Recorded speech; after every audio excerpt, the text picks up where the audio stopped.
कलयुग के इस दौर में समाज में नैतिक मूल्यों और संस्कारों की गिरावट को लेकर कई सवाल उठते हैं। प्राचीन धर्मशास्त्रों और पुराणों में यह उल्लेख मिलता है कि कलयुग की स्त्रियां एक विशेष श्राप के कारण पराये पुरुषों की ओर आकर्षित होती हैं। यह श्राप देवताओं द्वारा उस समय दिया गया था जब सत्ययुग, त्रेता युग और द्वापर युग के अंत में मनुष्य की प्रवृत्तियां और नैतिकताएं बदलने लगीं। यह श्राप केवल एक प्रतीकात्मक दृष्टिकोण है जो यह दर्शाता है कि कलयुग में मानवीय संबंधों की पवित्रता और नैतिकता में बदलाव आ जाएगा। इस कथा के माध्यम से हम उस श्राप की कहानी और उसके प्रभावों को समझने का प्रयास करेंगे जो स्त्रियों और समाज दोनों पर गहराई से असर डालता है। तो दोस्तों, स्वागत है आपका हमारे चैनल भक्ति संग्रह में। आइए कथा शुरू करते हैं। एक बार भगवान भोलेनाथ जी कैलाश पर्वत पर विराजमान होकर विश्राम कर रहे थे। तभी अचानक से आकाश मार्ग से देवर्षि नारद जी नारायण नारायण का जाप करते हुए भगवान भोलेनाथ जी के पास पहुंचकर रुक जाते हैं और उन्हें प्रणाम करते हैं।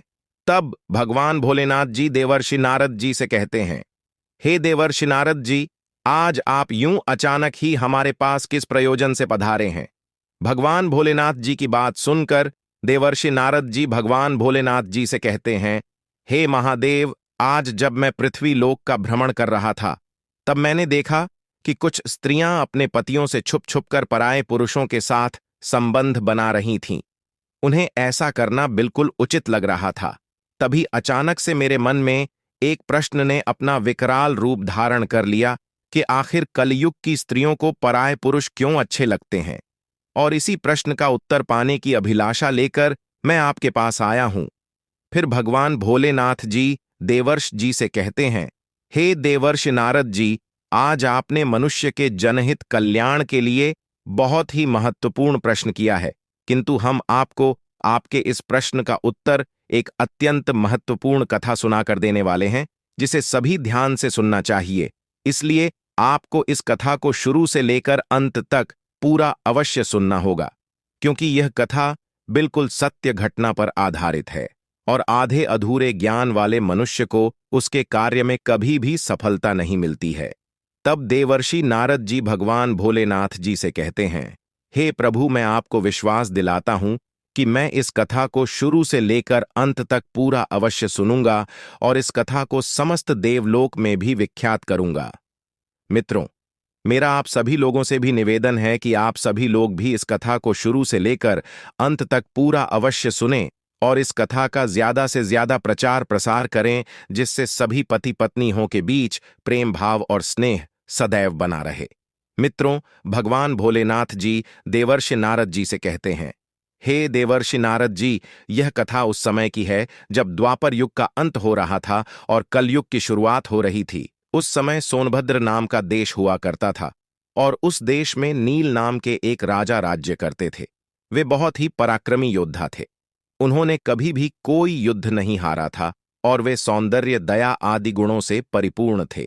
साथ ही साथ वे समस्त अस्त्र शस्त्र विद्या में भी निपुण थे, लेकिन उनकी सिर्फ एक बहुत बुरी आदत थी। वह आदत थी शतरंज खेलने की। उन्हें शतरंज खेलने की बहुत ही बुरी आदत थी। उसी काल में विदर्भ देश में भीष्म नाम के एक राजा राज्य करते थे और उन्होंने दमन राक्षस को प्रसन्न कर दिया था।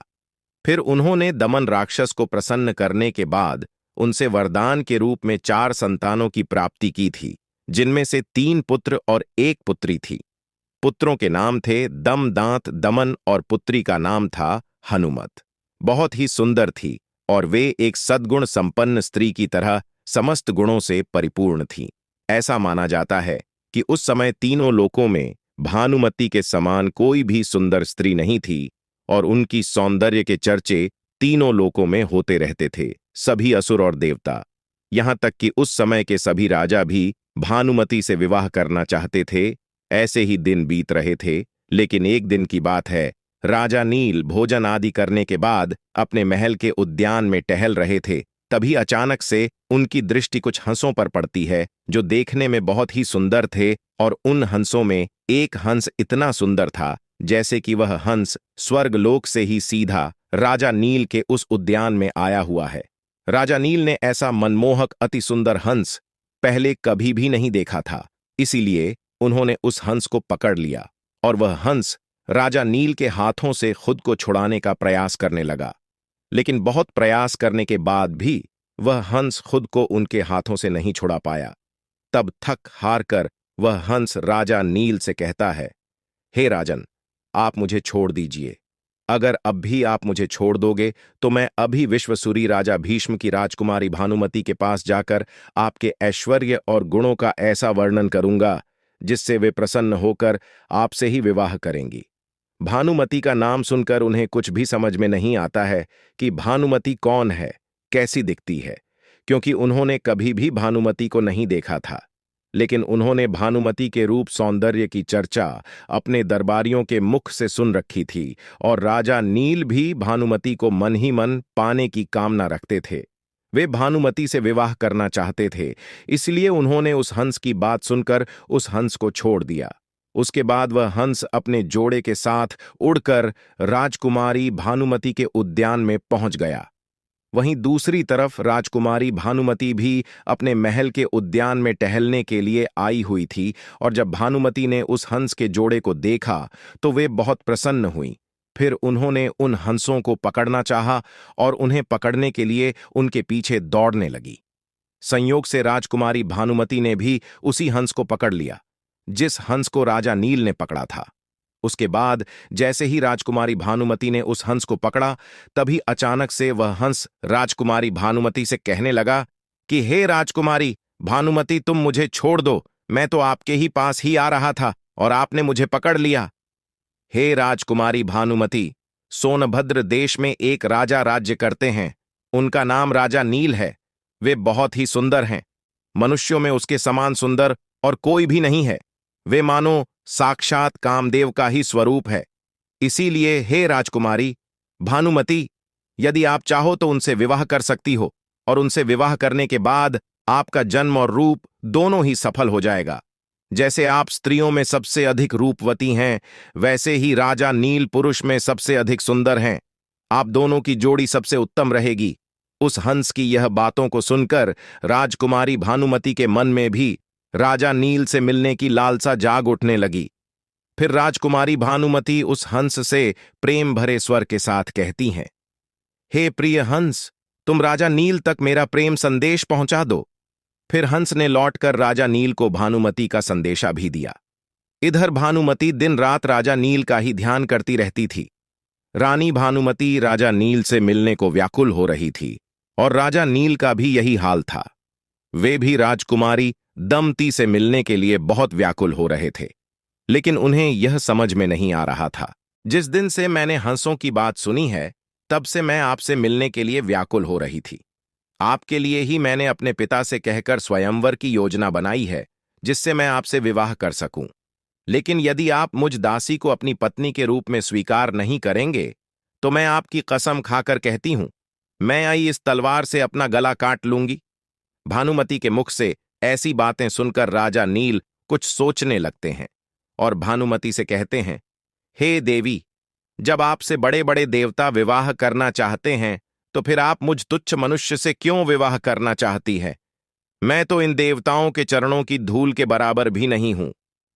आप उन्हीं देवताओं में से किसी एक से विवाह कर लीजिए।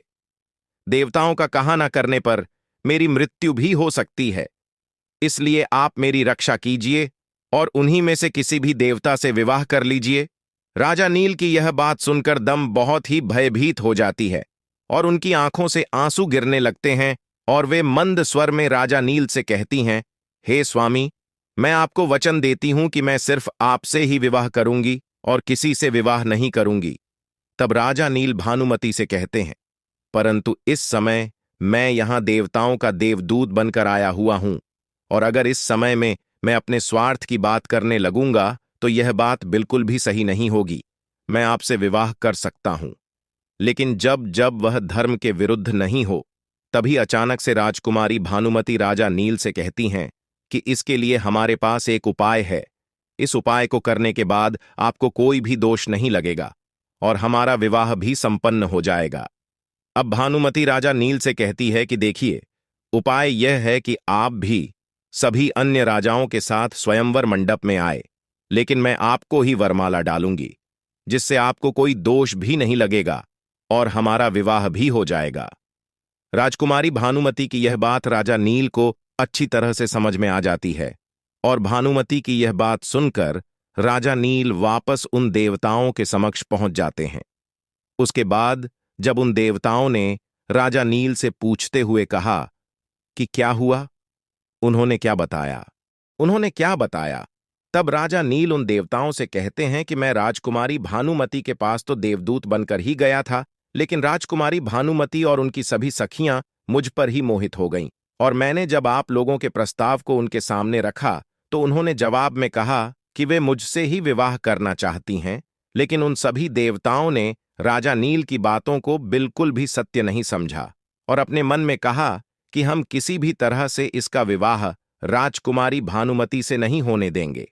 अब कुछ समय बाद स्वयंवर की घड़ी आ गई थी।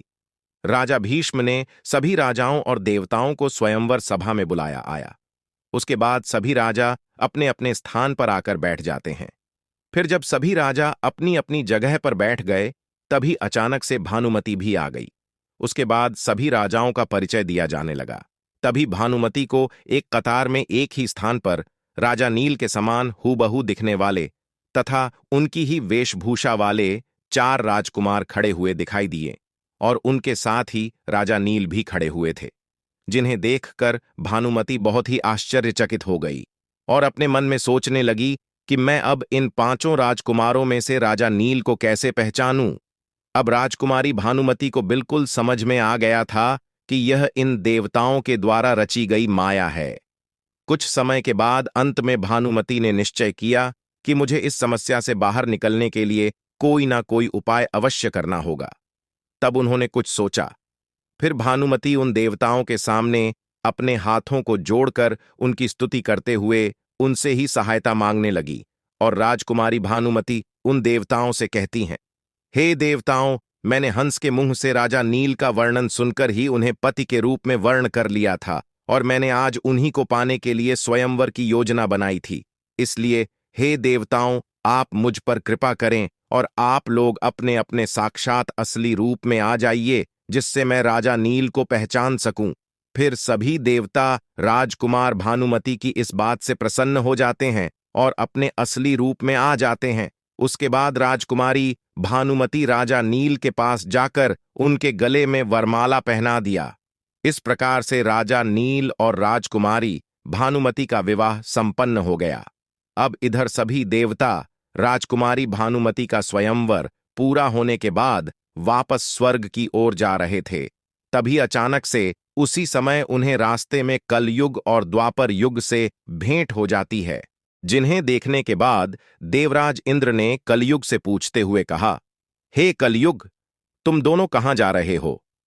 तब कलयुग ने देवराज इंद्र को जवाब देते हुए कहा कि हम दोनों भानुमति के स्वयंवर में उससे विवाह करने के लिए जा रहा है। कलयुग की यह बात सुनकर देवराज राजा इंद्र ने कलयुग को बताते हुए कहा कि अरे कलयुग, स्वयंवर तो कब का पूरा हो गया। भानुमति ने राजा नील से विवाह भी कर लिया है। हम सभी लोग तो सिर्फ उन्हें देखते ही रह गए। देवराज इंद्र के मुख से यह सुनकर कलयुग बहुत ही तीव्र ध्वनि में उन देवताओं से कहता है कि यह तो अनर्थ हो गया। आप लोगों के रहते हुए यह अनर्थ कैसे हो गया? नील भानुमति के बिल्कुल भी लायक नहीं है, और उसने भानुमति से विवाह करके बहुत आप सभी देवताओं का घोर अपमान किया है। इसीलिए उसे इस अपराध का दंड अवश्य मिलना चाहिए। तभी उन देवताओं ने कलयुग से कहा, हे कलयुग, भानुमति ने हमारी आज्ञा प्राप्त करके ही नील से विवाह किया है, क्योंकि नील वास्तव में सर्वगुण संपन्न है और भानुमति के लिए योग्य वह भी हैं। राजा नील धर्म के बहुत बड़े ज्ञानी हैं, इसीलिए राजा नील को श्राप देना या कोई दंड देना नरक में गिरने के समान है, और यह एक महापाप भी है। हम उन्हें कोई दंड या श्राप नहीं दे सकते हैं।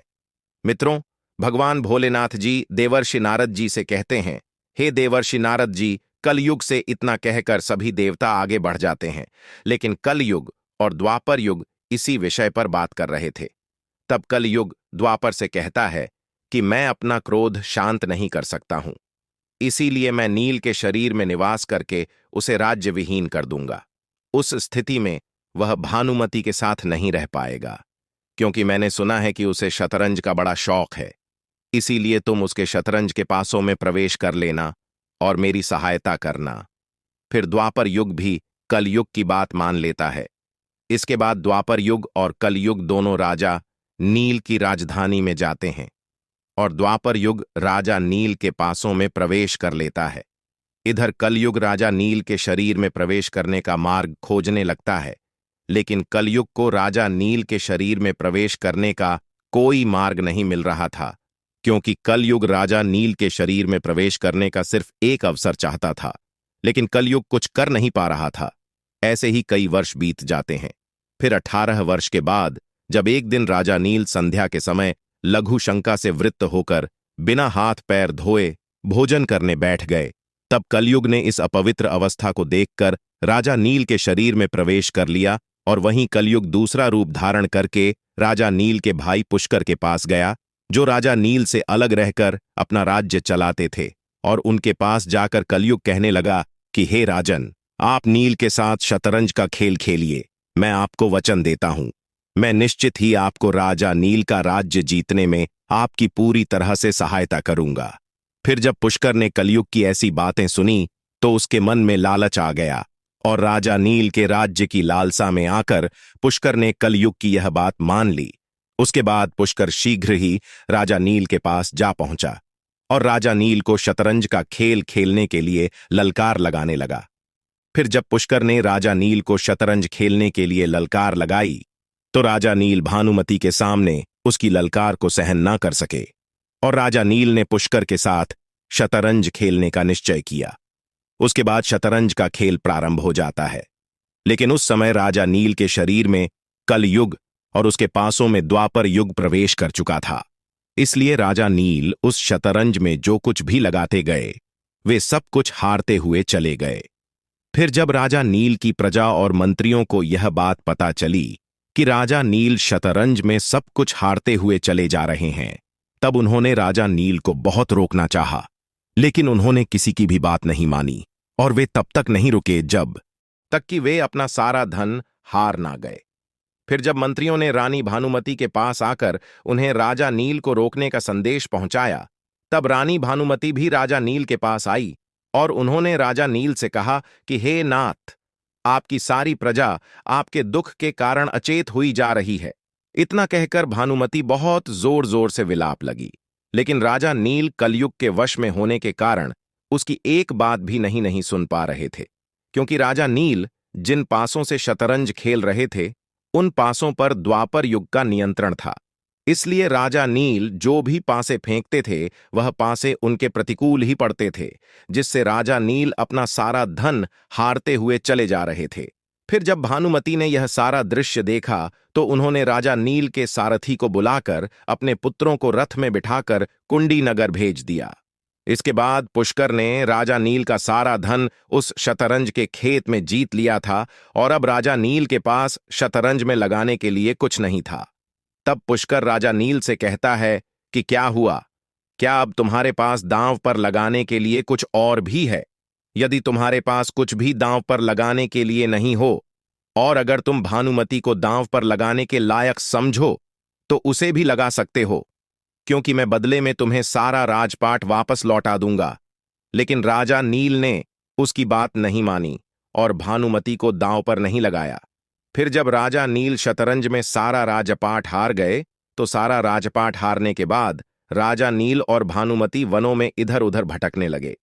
अब तो राजा नील और रानी भानुमति की हालत इतनी खराब हो गई थी कि उन्हें भोजन तक नसीब नहीं होता था। फिर ऐसे ही कष्टम जीवन व्यतीत करते हुए वे दोनों किसी तरह से अपने जीवन का निर्वहन कर रहे थे। लेकिन एक दिन राजा नील के साथ एक विचित्र घटना घटी। वे भानुमति के साथ एक वृक्ष के नीचे बैठे हुए थे। तभी अचानक से उनके सामने कई पक्षी आकर बैठ गए। उन पक्षियों के पंख सोने के समान चमक रहे थे। तब राजा नील ने उन पक्षियों को देखकर अपने मन में सोचा कि अगर मैं इन पक्षियों के पंख प्राप्त कर लूं तो इनके पंखों से मुझे कुछ धन मिल सकता है। इतना सोचकर राजा नील उन्हें पकड़ने के लिए उन पर अपने पहने हुए वस्त्र उतार कर डाल दिए, लेकिन वे सभी पक्षी उनके वस्त्र भी लेकर उड़ गए, क्योंकि वास्तव में वे पक्षी नहीं थे, बल्कि वे सभी पक्षी कलयुग के द्वारा भेजे हुए पक्षी बनाकर राजा नील के पास उनके वस्त्रों को छीनने के लिए आए हुए थे।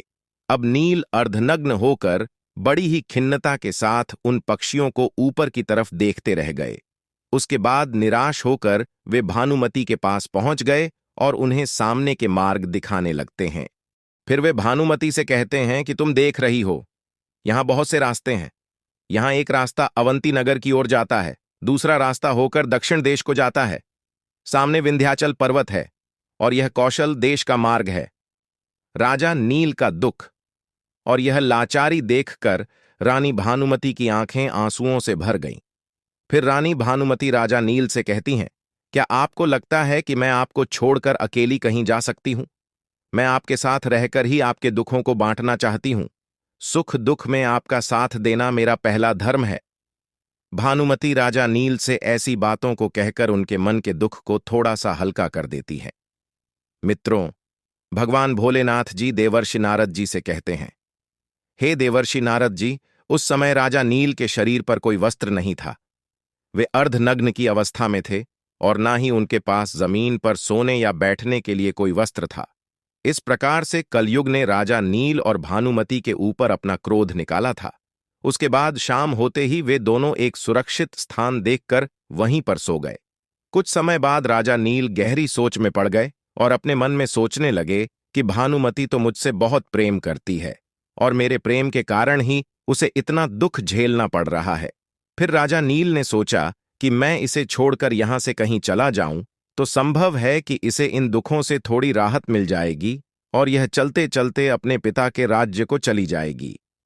अपने मन में इतना सोचकर राजा नील ने भानुमति की थोड़ी सी साड़ी फाड़कर अपना शरीर ढक लिया और जब भानुमति गहरी निद्रा में थी तब राजा नील भानुमति को वहीं पर छोड़कर भानुमति के पास से अकेले ही निकल गए, क्योंकि राजा नील के शरीर में कलयुग का प्रवेश था, जिसके कारण राजा नील की बुद्धि काम करना बंद हो गई थी। इसीलिए वे अपनी पत्नी को वन उसमें ही अकेला छोड़कर वहां से चले गए थे। और इधर जब भानुमति की नींद उठी तब उन्होंने देखा कि राजा नील वहां पर नहीं है। यह देखकर वे बहुत चौंक गई और राजा नील को जोर जोर से आवाज देकर पुकारने लगी कि सुनिए जी, आप कहाँ हैं? आप मेरे साथ मजाक तो नहीं कर रहे हैं? आप मुझे छोड़कर मत जाइए, क्योंकि मैं आपके बिना नहीं रह सकती हूं। फिर जब भानुमति को राजा नील बहुत देर तक दिखाई नहीं पड़े तो भानुमति बहुत जोर जोर से विलाप करने लगती है और उस वन में भटकती भटकती हुई उस वन के बीच पहुंच जाती है। लेकिन तभी अचानक से रानी भानुमति के ऊपर एक बहुत बड़ा सर्प हमला कर देता है। तब भानुमति चीखने चिल्लाने लगी। फिर उनके स्वर एक शिकारी के कानों में पड़ते हैं। वह शिकारी उधर ही घूम रहा था और जब भानुमति के चीखने चिल्लाने की आवाज उस शिकारी के कानों में पड़ती है तो वह दौड़ता हुआ रानी भानुमति के पास आ जाता है और वहां पहुंचकर उसने देखा कि एक अत्यंत सुंदर स्त्री पर एक बहुत बड़ा सर्प हमला करने वाला है। यह देखकर वह शिकारी अपने तेज बाणों से उस सर्प का मुंह चीर डालता है। उसके बाद उस शिकारी ने भानुमति को उस विशाल काय सर्प से छुड़ाकर सहारा दिया। फिर उसे भोजन करवाकर उससे पूछा कि हे सुंदरी, तुम कौन हो? किस कष्ट के कारण तुम इस वन में भटक रही हो? तब रानी भानुमति उस शिकारी को सारा वृत्तांत सुना देती है। लेकिन वह शिकारी भानुमति से ऐसा पूछने के बाद भानुमति की सुंदरता को देखकर उस पर अत्यंत मोहित हो जाता है। उसके बाद वह शिकारी भानुमति से मीठी मीठी बातें करके उन्हें अपने वश में करने का प्रयास करने लगा। लेकिन भानुमति को उसके मन के भाव समझ में आ गए थे, इसलिए भानुमति ने उसकी काम वासना को बहुत रोकना चाहा, किंतु वह उनकी बात मान ही रहा था। फिर जब वह शिकारी भानुमति की किसी भी प्रकार से बात नहीं माना तब रानी भानुमति बहुत क्रोधित हो जाती है और वे उस शिकारी को श्राप दे देते हुए कहती हैं कि मैंने राजा नील के अलावा किसी भी पराये पुरुष का कभी चिंतन नहीं किया है, इसलिए अगर यह सत्य हो तो यह शिकारी अभी मेरे सामने ही भस्म होकर मर जाए। यह मेरा शाप है भानुमति के। इतना कहते ही वह शिकारी भानुमति के सामने ही भस्म हो गया। उस शिकारी के मर जाने के बाद भानुमति उस घने वन में खो जाती है। फिर एक दिन रास्ते में मिले लोगों से पूछती हुई भानुमति उत्तर की ओर बढ़ने लगती है। उस वन में भटकते हुए उसे 5 दिन और 5 रात बीत जाते हैं। फिर वह अगले दिन शाम के समय राजा सुबाह के राज्य में जा पहुंच जाती है। वहां के सभी लोग भानुमति को पागल समझ रहे थे और कुछ बच्चे उन्हें परेशान भी कर रहे थे। तभी अचानक से भानुमति के ऊपर उस राज्य की रानी सुनंदा की नजर पड़ती है। तब उस राज्य की रानी सुनंदा अपनी दासी से कहकर भानुमति को अपने पास बुलाकर उससे पूछते हुए कहती है कि हे सुंदरी, तुम कौन हो और ऐसे घूम क्यों रही हो? क्या तुम्हें अकेले घूमते हुए डर नहीं लगता है? फिर भानुमति उस राज्य की रानी सुनंदा से कहती है कि मैं एक पतिव्रता स्त्री हूं, मैं कुलीन हूं और मैं एक राजा की धर्मपत्नी भी हूं। तब उस राज्य की रानी सुनंदा भानुमति से कहती है, ठीक है, तुम हमारे महल में ही रुक जाओ। रानी सुनंदा की बात सुनकर भानुमति उस रानी से कहती हैं कि मैं यहां रह तो सकती हूं, लेकिन आपको मेरी 3 शर्तें माननी पड़ेगी। पहली शर्त, मैं कभी भी झूठा नहीं खाऊंगी। दूसरी शर्त, मैं कभी भी पैर नहीं धुलकी। तीसरी शर्त, पराये पुरुषों से कोई मतलब नहीं रखूंगी। अगर आपको मेरी यह तीनों शर्त मंजूर हैं, तभी मैं यहां रुकूंगा, नहीं तो मैं अभी यहां से जा रही हूं। उसके बाद रानी सुनंदा भानुमति की इन तीनों शर्तों को मान लेती है। फिर भानुमति उसी राज्य में रानी सुनंदा के साथ राजमहल ही रहने लगती है। मित्रों, भगवान भोलेनाथ जी देवर्षि नारद जी से कहते हैं, हे देवर्षि नारद जी, वही दूसरी तरफ राजा नील उस वन में इधर उधर भटक रहे थे। तभी अचानक से बारिश होने लगती है और किसी कारणवश आकाशीय बिजली गिरने से उस समय वन में आग लग जाती है। उसके थोड़ी देर बाद राजा नील को किसी के चिल्लाने की आवाज सुनाई देती है, जिसे सुनकर राजा नील उस तरफ दौड़ पड़े और वहां पहुंचकर राजा नील ने देखा कि एक नागराज कुंडली मारकर बैठे हुए हैं। तब राजा नील नागराज से कहते हैं कि अरे नागराज जी, आप कौन हैं और आपके वजह से आपकी ऐसी हालत हो गई। फिर नागराज राजा नील से कहते हैं कि हे राजन, मैं कर्ककोटक नाम का सर्प हूं।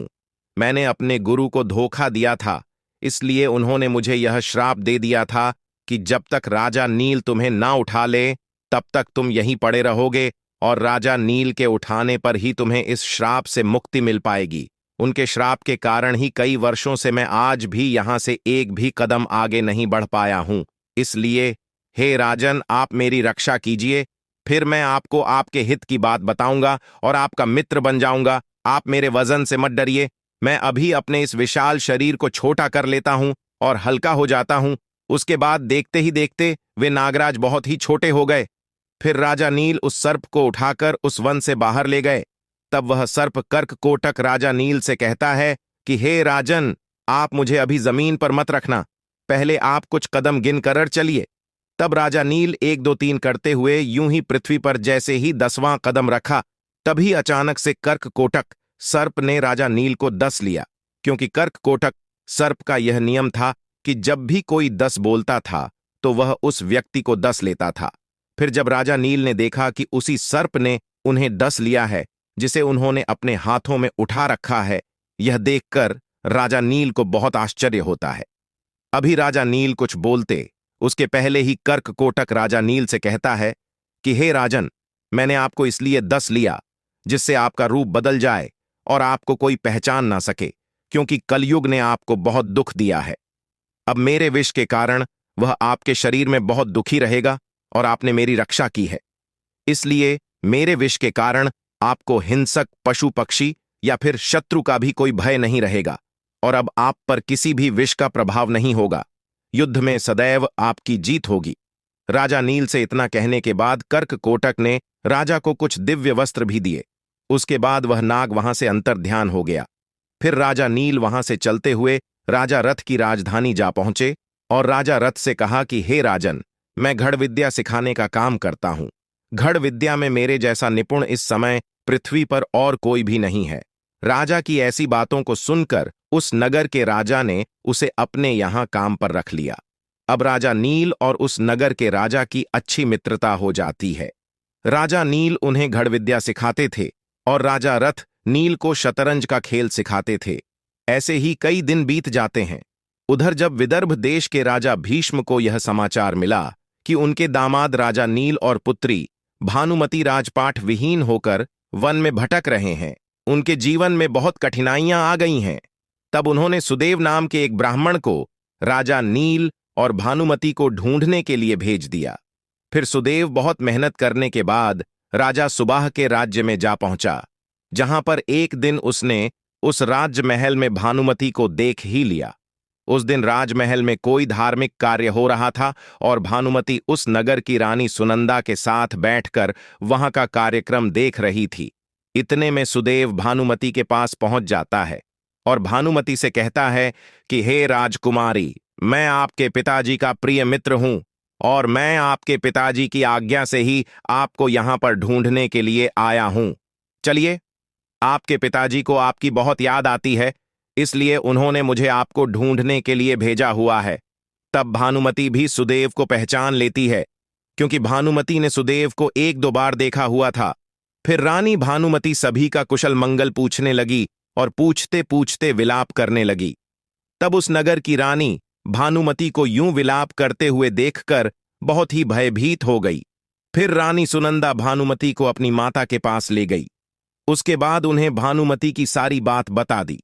तब राजमाता तुरंत अपने महल से बाहर निकल कर आई और सुदेव के पास जाकर उससे पूछते हुए कहती हैं कि हे सुदेव, यह किसकी पत्नी है, किसकी पुत्री है और अपने घर वालों से यह बिछड़ कैसे गई? तब सुदेव ने राजमाता को भानुमति के बारे में पूरी जानकारी दे दी। उसके बाद रानी सुनंदा ने भानुमति को अपने हाथों से स्नान कराया, क्योंकि सुदेव की बात सुनकर पता चला था कि सुनंदा की राजमाता भानुमति की सगी मौसी हैं और उन्होंने यह बात किसी से नहीं बताई थी। मित्रों, भगवान भोलेनाथ जी देवर्षि नारद जी से कहते हैं, हे देवर्षि नारद जी। फिर भानुमति सुदेव के साथ अपने पिता के घर चली जाती है और अपने पिता के घर पर विलाप करते हुए गिड़गिड़ा लगती है। उसके बाद अपने पिता से विलाप करते हुए प्रार्थना करने लगती है कि पिताजी, आप मेरे पति को ढूंढ लो, वरना मैं अभी अपना देह त्याग दूंगी। अपनी पुत्री की यह बात सुनकर राजा भीष्म सुदेव को अपने पास बुलाकर उससे कहते हैं कि जाओ सुदेव, किसी भी तरह से राजा नील को अपने साथ लेकर महल पहुंचो। फिर राजा भीष्म और सुदेव राजा नील की खोज करने की योजना बनाते हैं। उस समय भानुमति भी वहीं रहती है। तब भानुमति सुदेव से कहती हैं कि हे सुदेव, हो सकता है कि मेरे पति शर्म के मारे तुमसे ना मिले और गुप्त रहकर अपना जीवन व्यतीत कर रहे हो। तब तुम उनसे कहना कि वाह रे मेरे प्यारे छल्लिए, तुम मेरी साड़ी में से आधा वस्त्र फाड़ कर चले गए। आपकी दासी उसी अवस्था में आपका इंतजार कर रही है। फिर सुदेव अपने साथ कुछ सैनिकों को लेकर राजा नील को ढूंढने निकल पड़ते हैं, लेकिन बहुत ढूंढने के बाद भी राजा नील उन्हें नहीं मिलते हैं। फिर सुदेव उन सैनिकों के साथ वापस विदर्भ देश पहुंच जाते हैं और सुदेव रानी भानुमति के पास पहुंचकर उनसे कहता है कि मैंने राजा रथ के पास जाकर भरी सभा में आपकी बात दोहराई तो किसी से कुछ जवाब नहीं मिला, और मैंने यह बात उस राज्य के वन में भी दोहराई थी। लेकिन जब मैं वहां से वापस लौट कर आने लगा, तब बाहुक नाम के एक सारथी ने मुझे एकांत में बुलाया। वह बाहुक शरीर से अत्यंत क्रूप था और उसके बहुत छोटे छोटे हाथ थे। वह लंबी लंबी सांसें भी ले रहा था और लंबी लंबी सांस लेकर रोते हुए मुझसे कहने लगा, उच्च कुल की स्त्रियों के पति उन्हें छोड़ भी देते हैं तो फिर भी वे अपने परिवार की रक्षा करती हैं। क्या मति भ्रष्ट करने वाला पुरुष उस समय विपत्ति के कारण दुखी और अचेत था, इसीलिए उस पर क्रोध करना उचित नहीं समझा। जब वह अपनी प्राण प्रिय की रक्षा के लिए जीविका चला रहा था, तब कहीं से कुछ पक्षी भी उसके वस्त्र लेकर उड़ गए। जब सुदेव ने यह सारी बातें भानुमति से बताई तो उनकी आंखों में आंसुओं भर आए और वे बहुत ही जोर जोर से विलाप करने लगीं। उसके बाद भानुमति विलाप करते हुए अपनी माता को सारी बात बताई। तब भानुमति की माता उससे कहती हैं कि तुम अभी इस बात को अपने पिता से मत कहो, मैं अभी इस काम के लिए सुदेव को भेज देती हूं। तब भानुमति सुदेव के पास जाकर उससे से कहती है कि हे सुदेव, यह किसकी पत्नी है, किसकी पुत्री है और अपने घर वालों से यह बिछड़ कैसे गई? तब सुदेव ने राजमाता को भानुमति के बारे में पूरी जानकारी दे दी। उसके बाद रानी सुनंदा ने भानुमति को अपने हाथों से स्नान कराया, क्योंकि सुदेव की बात सुनकर पता चला था कि सुनंदा की राजमाता भानुमति की सगी मौसी हैं और उन्होंने यह बात किसी से नहीं बताई थी। मित्रों, भगवान भोलेनाथ जी देवर्षि नारद जी से कहते हैं, हे देवर्षि नारद जी। फिर भानुमति सुदेव के साथ अपने पिता के घर चली जाती है और अपने पिता के घर पर विलाप करते हुए गिड़गिड़ा लगती है। उसके बाद अपने पिता से विलाप करते हुए प्रार्थना करने लगती है कि पिताजी, आप मेरे पति को ढूंढ लो, वरना मैं अभी अपना देह त्याग दूंगी। अपनी पुत्री की यह बात सुनकर राजा भीष्म सुदेव को अपने पास बुलाकर उससे कहते हैं कि जाओ सुदेव, किसी भी तरह से राजा नील को अपने साथ लेकर महल पहुंचो। फिर राजा भीष्म और सुदेव राजा नील की खोज करने की योजना बनाते हैं। उस समय भानुमति भी वहीं रहती है। तब भानुमति सुदेव से कहती हैं कि हे सुदेव, हो सकता है कि मेरे पति शर्म के मारे तुमसे ना मिले और गुप्त रहकर अपना जीवन व्यतीत कर रहे हो। तब तुम उनसे कहना कि वाह रे मेरे प्यारे छल्लिए, तुम मेरी साड़ी में से आधा वस्त्र फाड़ कर चले गए। आपकी दासी उसी अवस्था में आपका इंतजार कर रही है। फिर सुदेव अपने साथ कुछ सैनिकों को लेकर राजा नील को ढूंढने निकल पड़ते हैं, लेकिन बहुत ढूंढने के बाद भी राजा नील उन्हें नहीं मिलते हैं। फिर सुदेव उन सैनिकों के साथ वापस विदर्भ देश पहुंच जाते हैं और सुदेव रानी भानुमति के पास पहुंचकर उनसे कहता है कि मैंने राजा रथ के पास जाकर भरी सभा में आपकी बात दोहराई तो किसी से कुछ जवाब नहीं मिला, और मैंने यह बात उस राज्य के वन में भी दोहराई थी। लेकिन जब मैं वहां से वापस लौट कर आने लगा, तब बाहुक नाम के एक सारथी ने मुझे एकांत में बुलाया। वह बाहुक शरीर से अत्यंत क्रूप था और उसके बहुत छोटे छोटे हाथ थे। वह लंबी लंबी सांसें भी ले रहा था और लंबी लंबी सांस लेकर रोते हुए मुझसे कहने लगा, उच्च कुल की स्त्रियों के पति उन्हें छोड़ भी देते हैं तो फिर भी वे अपने परिवार की रक्षा करती हैं। क्या मति भ्रष्ट करने वाला पुरुष उस समय विपत्ति के कारण दुखी और अचेत था, इसीलिए उस पर क्रोध करना उचित नहीं समझा। जब वह अपनी प्राण प्रिय की रक्षा के लिए जीविका चला रहा था, तब कहीं से कुछ पक्षी भी उसके वस्त्र लेकर उड़ गए। जब सुदेव ने यह सारी बातें भानुमति से बताई तो उनकी आंखों में आंसुओं भर आए और वे बहुत ही जोर जोर से विलाप करने लगीं। उसके बाद भानुमति विलाप करते हुए अपनी माता को सारी बात बताई।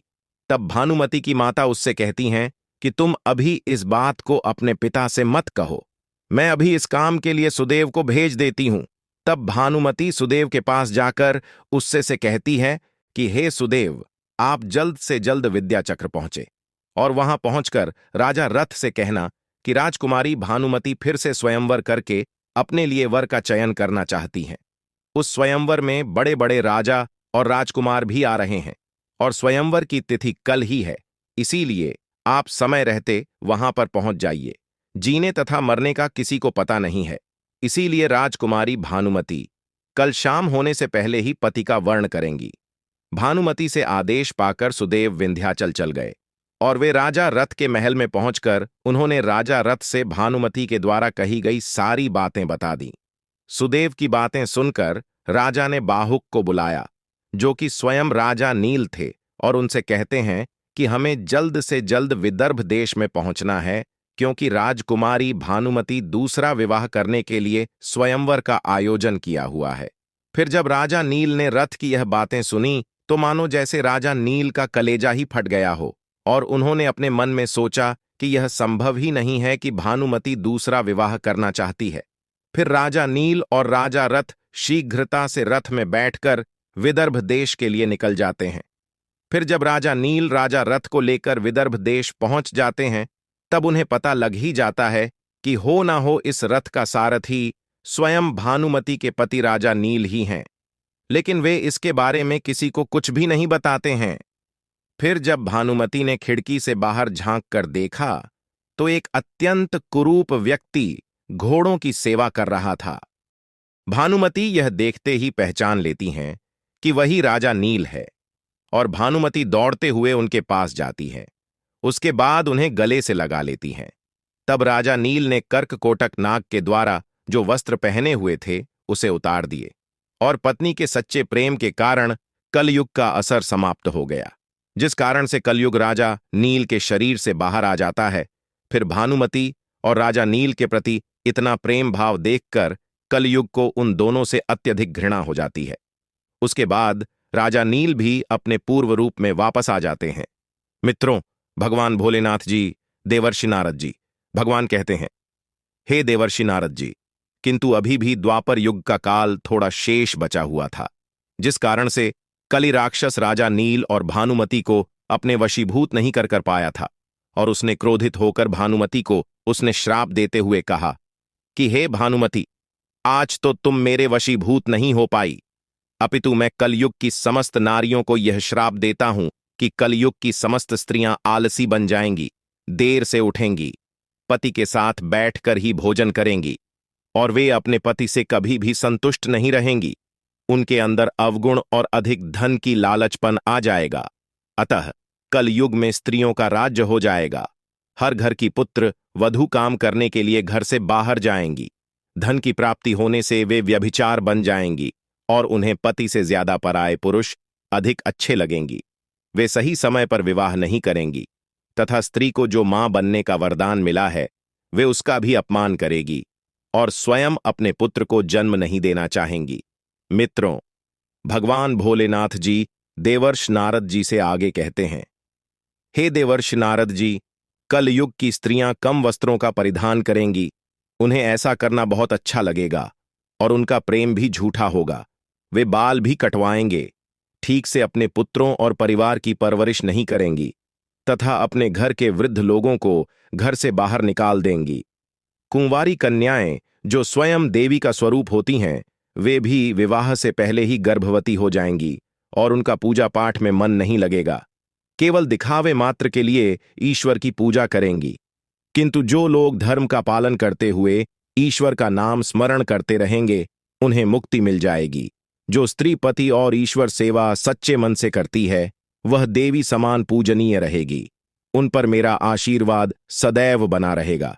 इस प्रकार से कलयुग ने कलयुग की समस्त स्त्रियों को यह श्राप दिया था कि कलयुग की समस्त स्त्रियों को स्वयं का पति अच्छे नहीं लगेंगे, बल्कि उन्हें पराये पुरुष अच्छे लगेंगे। मित्रों, भगवान भोलेनाथ जी देवर्ष नारद जी से कहते हैं, हे देवर्ष नारद जी, अब तो आपको आपके सभी प्रश्नों के उत्तर मिल ही गए होंगे। तब देवर्ष नारद जी भगवान भोलेनाथ जी से कहते हैं, हे प्रभु, आज आपने मुझे इस कथा के माध्यम से बहुत ही महत्वपूर्ण ज्ञान दिया है। इसलिए मैं आपको विश्वास दिलाता हूं कि मैं इस कथा का विस्तार समस्त देवलोक में भी अवश्य करूंगा। मित्रों, यही कारण है कि कलयुग की प्रत्येक स्त्रियां पराये पुरुषों के साथ संबंध बनाती हैं और अपने पति से लड़ती झगड़ हैं।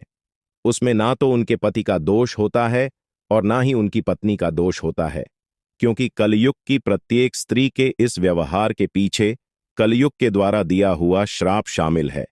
वैसे पति पत्नी को सदैव प्रेम भाव से व्यवहार करते हुए सुखपूर्वक से अपने जीवन का निर्वहन करना चाहिए, क्योंकि यही अच्छे पति पत्नी की पहचान होती है।